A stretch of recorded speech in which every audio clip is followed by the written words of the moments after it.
everybody, it's Sherry. And Bria. And welcome back to Alleged Actually podcast.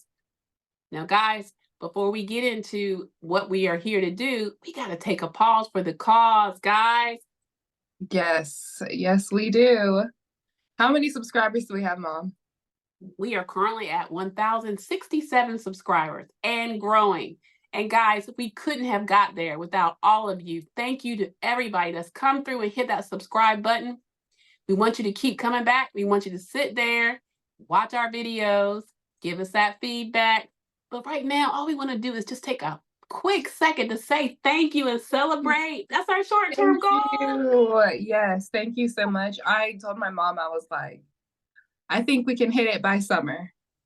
It is January, y'all. So thank you so much. Thank you. Thank you. A huge thank you to you all. Yes.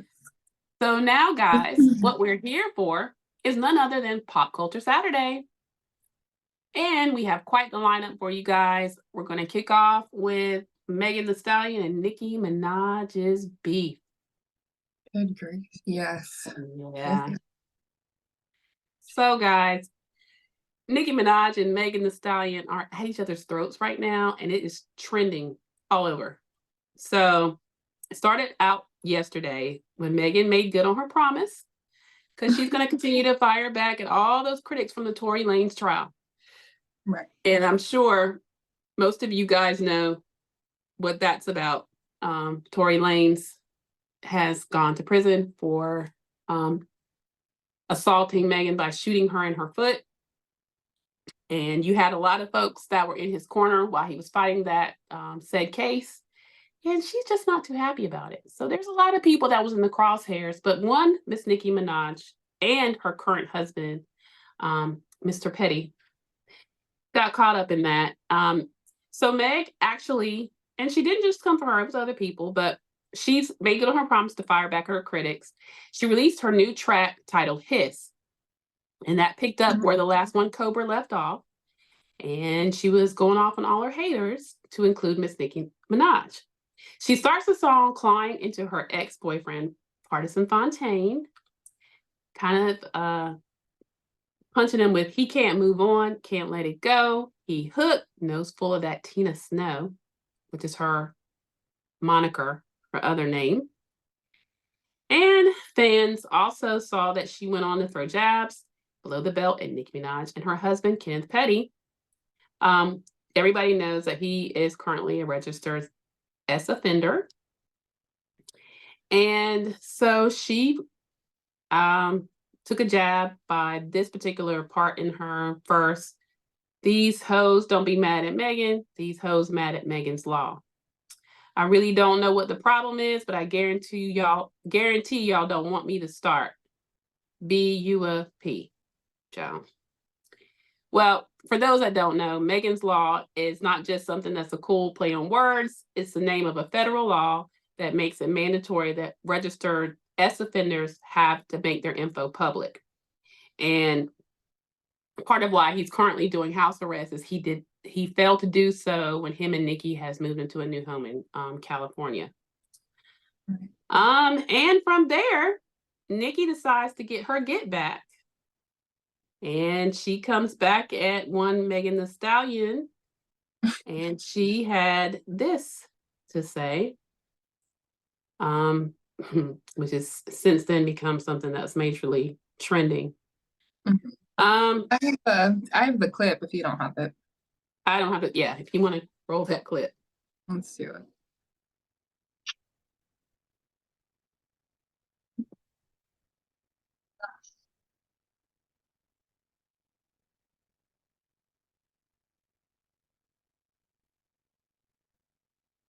We can't really hear it, Bria. Okay, let me see if she plays it again.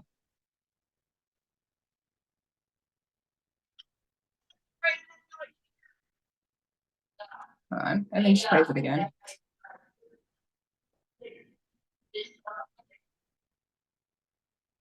It's like that part's really muffled, but the part that is the most controversial is, of course, the most muffled part, and it's B fell off. I said, get up on your good foot. Mm-hmm. Yeah, it goes, bad B, she like 6 foot. I call her Bigfoot. The B fell off. I said, get up on your good foot. And ever since then, child, hashtag Bigfoot has now made its ugly reign on social media. Everybody, memes, you name it.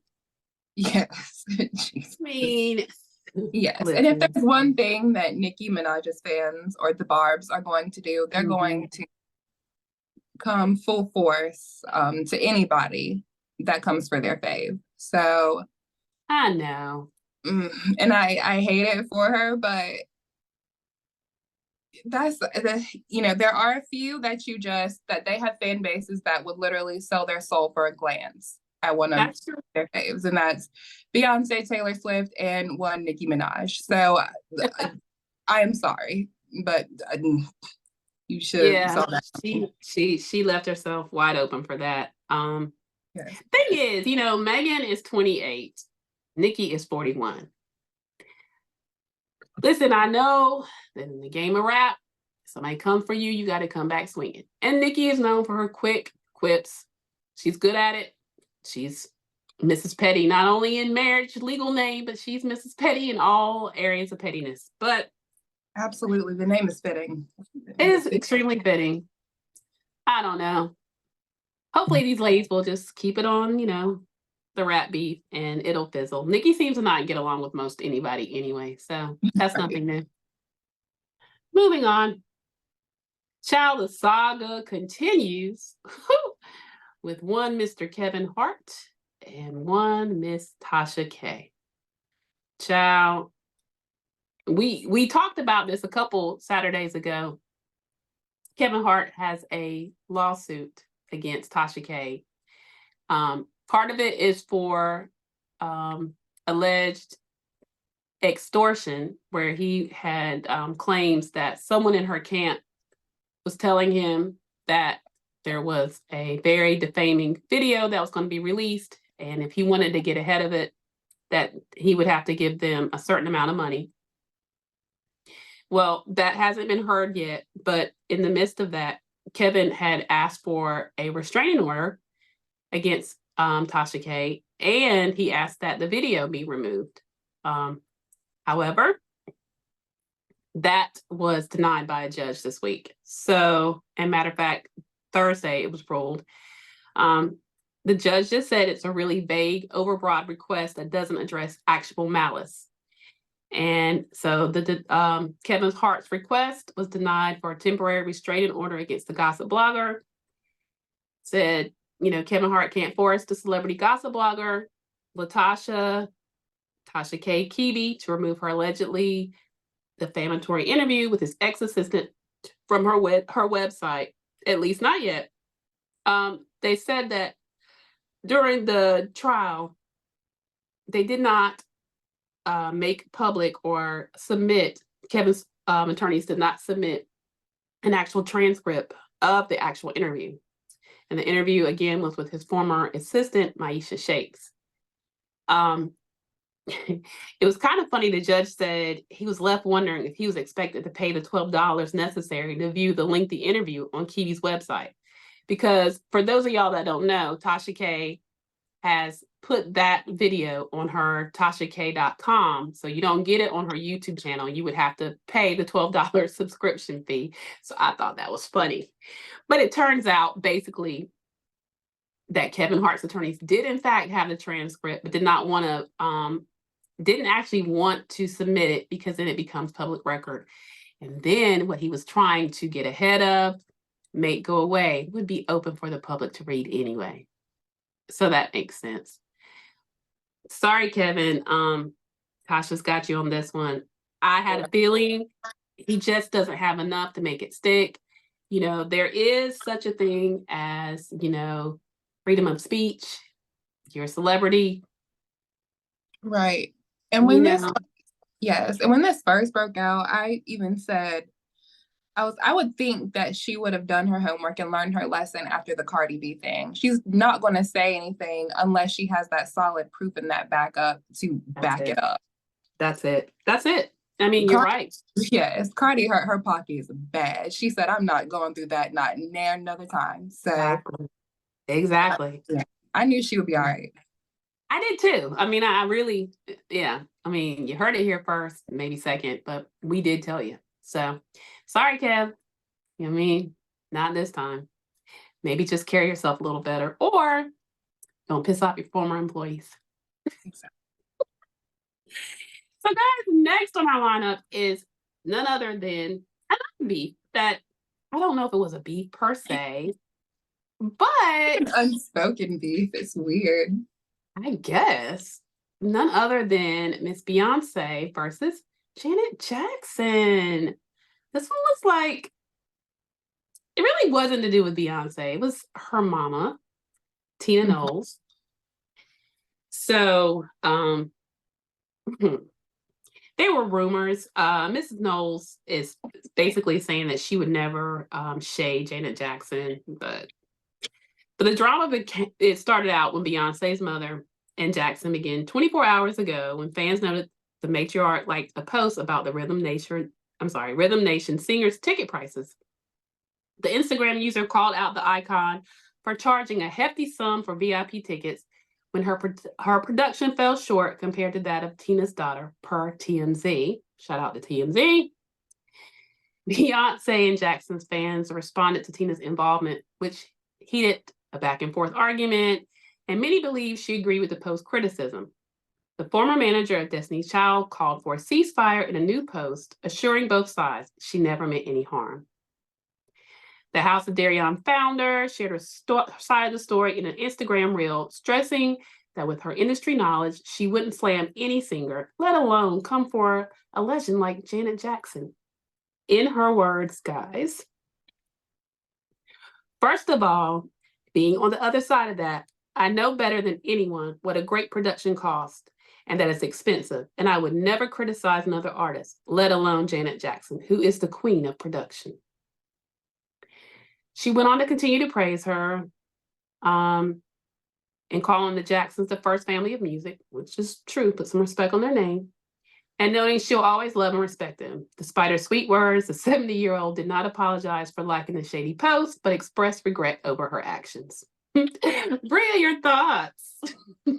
Well, Miss Tina is, she's a little messy sometimes. And I don't know if it's as much them two as much as the people around them Yeah. that say things and like to stir things up. I think that Janet Jackson's fans don't really like Beyonce for some weird. Well, my theory is that Beyonce took off when Janet Jackson was on a decline, and so I feel like I don't know. That's my theory. Well, I mean, first of all, being a Janet Jackson fan, first of all, you got to think that though Janet Jackson's career transcends time. So, Mhm. but your fan bases are different age groups. She is an icon. I mean, quite frankly, she paved the way for Beyonce, and I don't think it makes no sense for there to be any said beef or her mom was wrong for that, even liking that, because no matter how she tried to clean it up, girl, you like that post. There was also like an interview I like vaguely remember a while ago where the interviewer was comparing Matthew Knowles to Joe Jackson. Oh. And Beyonce was like, "Oh yeah, they were definitely very strict, but nah, my dad didn't abuse me." Or and so I think So you think the beef that runs a little deeper than what we know? you know Yeah. yeah. Okay. So that's mine. Well, No, I can definitely see that. Okay. Well, I gotta look at Miss what interview Knowles, that was. huh? I gotta look at what interview that was. I forgot. It was a while ago, but Okay. it's out there in the interwebs. Yes, guys, check it out. But Yeah. So Miss Knowles tried to make it right. Just watch what you hit on that social media, because you are not only the fabulous Tina Knowles, but you are the mother of Beyonce. And what you do is going to stir up some stuff in them social media streets. So Mama Knowles, Mama Tina, just watch it. Okay. Right. All right.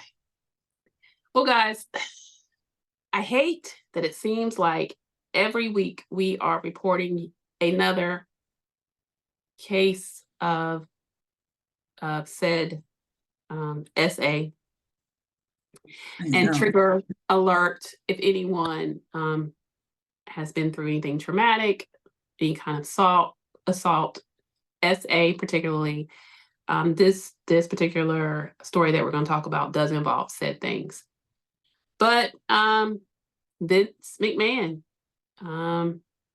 those of you that are wrestling fans, 78-year-old Vince McMahon has had a very lengthy career in the world of WWF, then WWE, and now TKO. So he has resigned from TKO just days after his ex-employee's lawsuit.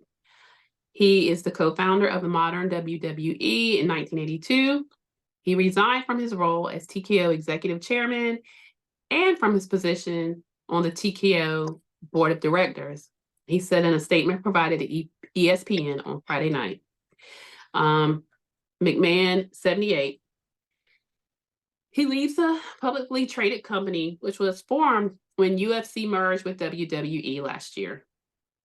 And following a lawsuit filed Thursday that accuses him of misconduct.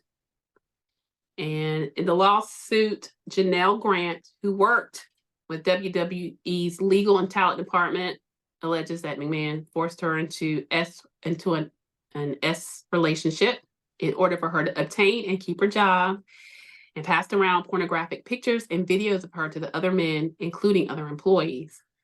The lawsuit, which was filed in the U.S. District Court in Connecticut, where WWE is headquartered, also names WWE John Laurinaitis, the company's former head of talent relations and general manager, as defendants. And Grant alleges abuse and exploitation beginning in March of 2020. And the lawsuit includes several text messages, screenshots that purported to be McMahon asking for depraved acts. She says that she stands by her prior statement. Oh, no, I'm sorry. Mr. McMahon provides the statement that he stands by his prior statement that Ms. Grant's lawsuit is replete with lies, obscene made-up instances that never occurred, and is vindictive distortion of the truth. He intends to vigorously defend himself against these baseless accusations and looks forward to clear. Well, he says, let me give you it his way, because we don't know whether it's baseless or not right now. It's legit. He says, I intend to vigorously defend myself against these baseless accusations and look forward to clearing my name. A little bit more into that, y'all. That was a 67-page lawsuit. So sis came through with quite a few receipts. Yeah, he has also been accused of similar things prior. She was under, well, he had stepped down from WWE. He was a WWE CEO in 2022, and he's also, y'all, a multi-billionaire. He stepped down in that role amid an investigation into similar allegations that matched this actual lawsuit. So she said that she did sign a non-disclosure agreement in 2022 in connection with an agreement from McMahon to pay her $3 million. That started a board investigation that same year, and it received an anonymous tip about the improper relationship between Mr. McMahon and Ms. Grant. In the lawsuit, Grant said McMahon paid $1 million but stopped making payments thereafter. So she seeks to have that NDA voided, and along with receiving an unspecified financial amount in damages. So, Bria, your thoughts? Like I said, it's unfortunate that all of these, like I said, so-called legends, people that you grew up watching. And, he was, honestly, he's always been kind of appropriate in my opinion, or inappropriate in my opinion. Like I said, 2020s, they're coming for you. They're Indeed. open. Like I said, it's the decade of opening our eyes and seeing all of these people who we've celebrated and who have been on this, like who have had big platforms and have been on a pedestal throughout our entire lives. They're being taken down for who they really are. And I said, I feel like I said, I keep saying, I feel like there are going to be more and more. And it's unfortunate, but we do need to see who these people really are and what they do. Speaking of which, have you heard anything else on the, what is it, Christian Keys story?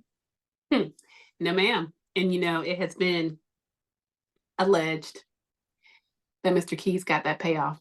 Okay, yeah, that's what I radio silent. That's thinking as well. At the last time that we had reported on Mr. Keys, it was stated that within the next day or two, he was going down to the police department to provide receipts because he had said he, in fact, was not in it for the money, but to expose and to make sure that these people were taken down. Ironically, we've not heard another peep out of Mr. Keys. And like I said, allegedly, he was paid off. Oh, yes. Definitely allegedly. Unfortunate to me. You do see him with this. I saw another video. Well, not even another video that he made. It was like a screenshot from a video that he was in, and he was all smiling and glowing. I don't know. Someone made it like a funny caption. It's like, that's that after settlement glow or something like that. But see, it would so appear that way. And look, if that's, I mean, sadly, like, don't sit here and say in our face that you're not there for the money and you can be bought like your silence can be bought. But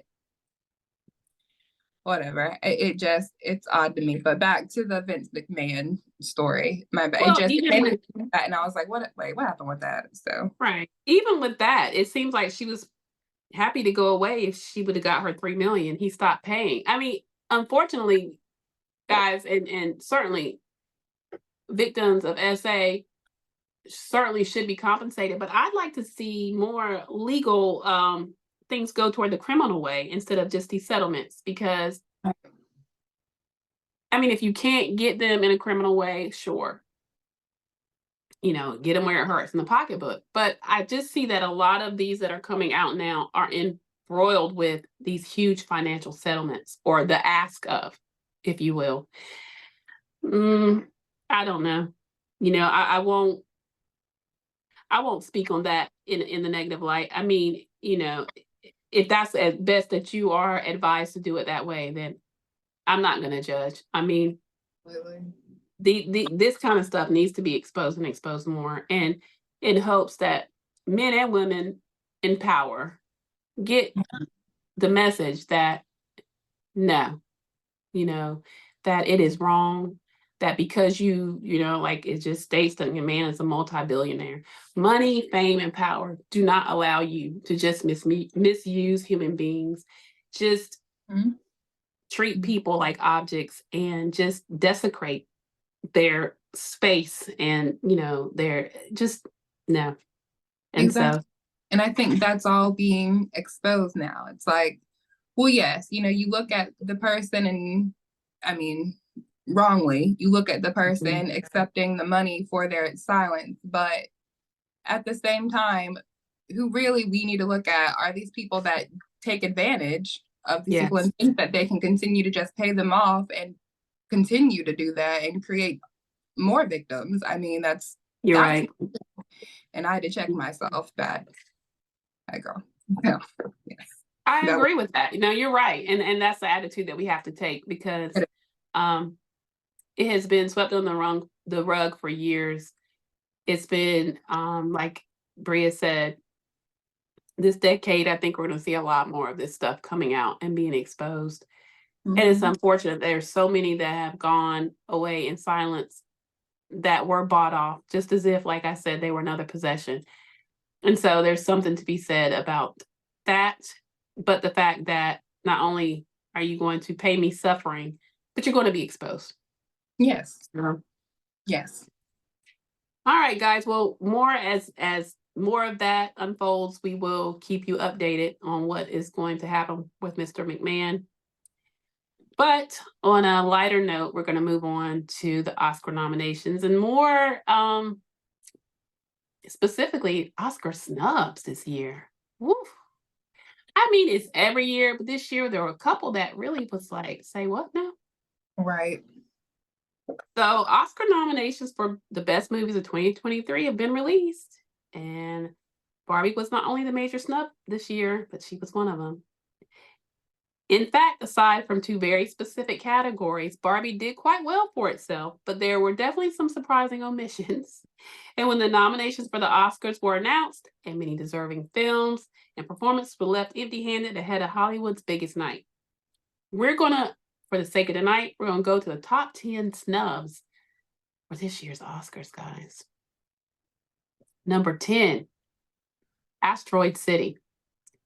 10 years ago, director Wes Anderson's The Grand Budapest Hotel and 9 Oscar nominations, including Best Picture this year, Asteroid City was completely shut out of the Academy Awards. Perhaps it was a bad decision to drop Anderson's latest film during the summer, because timing sometimes can be a factor. But when it failed to find a wide audience, but usually the Academy gives Anderson's movie some love for original screenplay. This time, it was as if Asteroid City didn't even exist.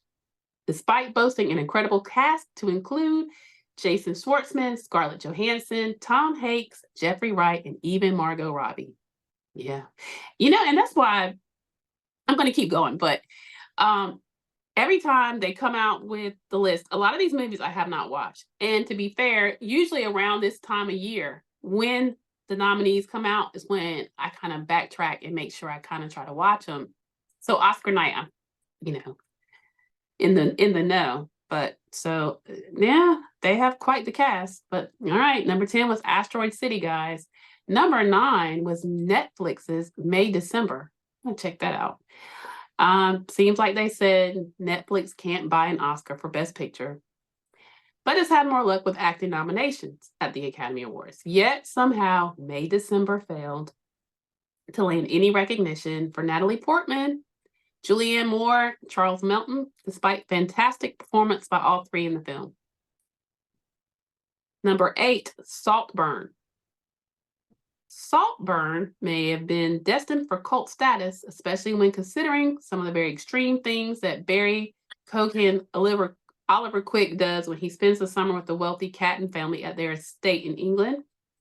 Regardless, the film had good critical buzz, especially for Keegan and his co-star Rosamund Pike, but that buzz apparently didn't mean much to Oscar voters. No joy. Number 7, and one that I am very disappointed in, is Fantasia Barrino, guys. Snub, snub, snub. The original 1985 adaptation of The Color Purple was famously nominated for 11 Oscars without winning a single award. The new adaptation of The Color Purple only landed 1 nomination for Best Supporting Actress for Danielle Brooks. So no joy for Fantasia. No joy for Taraji P. Henson. Child, that's just crazy. Number 6 was Andrew Scott. He'd received several nominations for Best Actor for his role as Adam in All of Us Strangers, which is why it was surprising when he didn't make the cut at the Oscars. Perhaps it's because All of Us Strangers is an unconventional romantic fantasy between 2 men that has got some literal ghost in it. But this is like no ghost story that you've ever seen before, as Scott's Adam faces lingering grief and burgeoning love and connection that can ultimately free him from the past. It may not have given Scott an Oscar nomination, but it will likely elevate his status as a leading man. So that's number 6, guys. Number 5 is William Dafoe. He's an actor's actor. There's no role he won't throw himself into. In Poor Things, Dafoe takes on the part of a mad scientist, Dr. Godwin, God of Baxter, with his usual gusto. As you can see, he had to do considerable makeup. So I'm going to post a picture of him in the movie, but he's got some prosthetics on his face. So it was quite a lot of, which took a lot of time in the chair to do. It was a widely praised performance guy, but he just did not make the cut. Number 4 is Mr. Bradley Cooper. And Maestro has been Bradley Cooper's passion project for years. It represents Netflix's best chance to win a Best Picture award this year. Cooper wasn't entirely snubbed by the Academy, as he is up for Best Actor for his role as Leonard Bernstein. Yet despite being up for 2 of the year's top awards, Cooper was not nominated for directing Maestro. Number 3, our boy Leonardo DiCaprio. He's been passed up more times in a little bit. He's been up for Best Actor 5 times and won only 1 of those Oscars. But we can definitely say that DiCaprio won't be getting a second one this year. He was shut out of the nominations for Killers of the Flower Moon, which was represented in almost all other major categories, including Best Picture and Best Director. Ironically, DiCaprio's co-star, Lily Gladstone, is an early front runner for Best Actress. And number 2, Greta Gerwig. This year's crowded field for directors. As noted above, even Bradley Cooper couldn't find a place alongside veterans Martin Scorsese, Christopher Nolan, and Yorgos Lanthimos, or first-time Oscar nominees like Justin Triet and Jonathan Glazer. But as many observers have said before, Barbie didn't direct itself. Greta Gerwig's film was not only the year's biggest box office hit, it was also critically acclaimed and helped spark the Barbieheimer phenomenon. Gerwig wasn't entirely shut out. She's up for Best Adapted Screenplay with her husband and co-writer Noah Baumbach. Yet even that was a bit of a snub because Barbie's not based on any pre-existing story or book. Gerwig and Baumbach came up with their own idea for the world's most famous dolls, which should have gotten them into the Best Original Screenplay category. And number 1, y'all, Margot Robbie, who played Barbie in the movie Barbie. Yes, literally, or arguably, like the biggest movie of the year. It really was. It really was. It was huge. But comes back to Barbie in the end. Margot Robbie is the reason why Barbie was such a massive success. There are multiple Barbies throughout the film, but it's Robbie's Barbie who carries the heart of the film. Yes. She goes on a journey of self-discovery against the pink backdrop of fantasy comedy. Robbie delivers every moment she's on the screen. And y'all, I saw it. She really did. She brought it home. From the emotional scenes to some truly hilarious sequences. In other words, Robbie did exactly what a star is supposed to do in the biggest movie of the year. And instead of honoring Robbie for her achievement, the Academy only gave supporting actor nominations to her co-stars, Ryan Gosling and America Ferrera. Bria. Ciao. What say you? Okay, well, first of all, glad that America Ferrera, she got her nod back. She did a great job. It just, it's so ironic that like the overall theme and message of the Barbie movie, or the takeaway, was that, you know, you don't have to be second to, like, you don't have to just be this pretty shiny thing. No. You can be who you want to be, Barbie. Yeah. That's it. That's it. And I don't know, it's just the juxtaposition is crazy to me, but further proving that it's a man's world. This is the world that we live in. So, you know, the people that deny it or say that, nah, equality, all that, at the end of we're not there. This is where, right, we're not there yet. We're still very much in a male-dominated patriarchal society that favors men, and it just is what it is. So honestly, yeah, that one was a slap in the face, and like it's irony at its finest. What a shame. What a literal shame. I mean, every year there's one or two that we always feel like, you know, man, how do they miss that? But that one, yeah, that's rough. Blatant. Yeah, pretty blatant. Well, guys, that is our Pop Culture Saturday for you guys tonight. I want to take some time again to just say thank you. Yes. Thank you. Yes. And while before we end, I did want to ask that our subscribers, we do want to do a giveaway.